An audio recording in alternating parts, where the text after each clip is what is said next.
Right, okay, so we're in Great Lever today at Bolton Diggers Food Hub, and we're with Alan from Bolton Diggers. So Alan's going to tell us a little bit about the background behind the Diggers and basically what the Diggers are up to at the moment. So fire away, Al. Hello everyone. Bolton Diggers, we were set up about a decade ago, and we're inspired by the diggers of 1649 who occupied land at a time of great hardship and encouraged people to grow their own food so that they could basically not starve to death. We're inspired by them to set up our own community gardens where anyone can come along in Bolton and grow their own food. But on a wider level, we also developed the idea of the commons, which are shared assets and spaces which everyone can share in, not just land but other things as well. So in that regard, over the past year we did defend it. We did a lot of campaigning around green spaces and helping people to defend the urban spaces which they can use for food growing or leisure activities or what have you.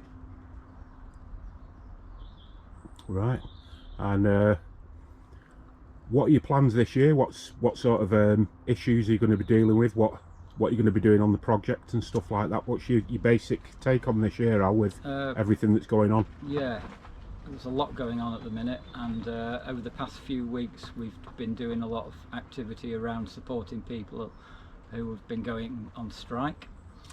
That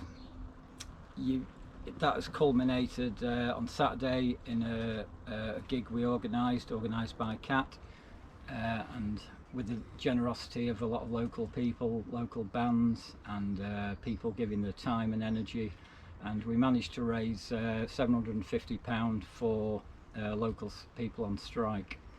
And you might ask yourself, why are Bolton Diggers, who are mainly concerned with food growing and with land issues, why are we bothering supporting people going on strike?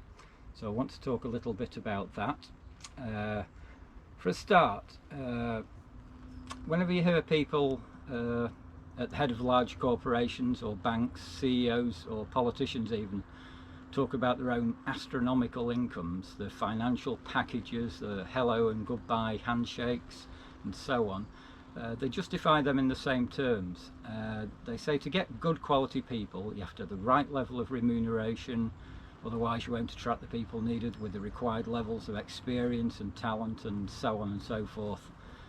Surely this rule should apply to everybody in a company though, or who's working for government, no matter where they are in the hierarchy.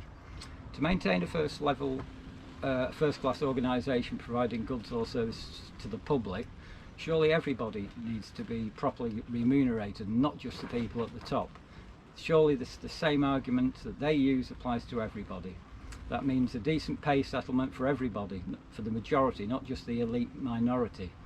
To me and to Bolton Diggers, that's just common sense. If you want a first-class service and not one whose arse is falling out of its trousers all the time, to have a workforce with high levels of retention, continuity, high levels of skills and experience, then people have to be paid properly.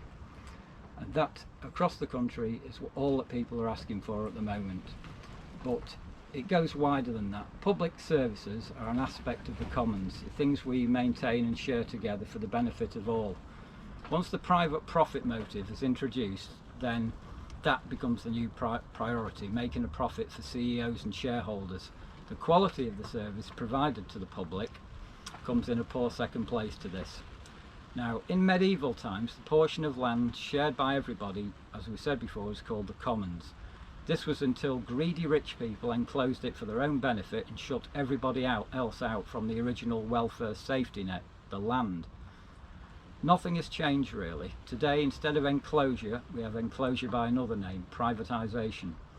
The reason Bolton Diggers are happy to support the current mass strikes is because underlying them is an alternative vision of how society should be organised. Public service, not profit. Benefits for all, not privatisation. Collective input in the running of the economy, not rule by diktat. This gives us a better kind of society, one based on shared assets, mutual aid and solidarity. But at the end of the day, how else are we to get social change? It's certainly not going to come through Parliament, through any political party. It comes about by the same sort of mass democratic action which is happening at the minute on the streets of Britain. Well, thanks a lot for that, Alan, and a lot of stuff there to think about. So let's go and have a look at the Diggers banner as we come to the end of this video.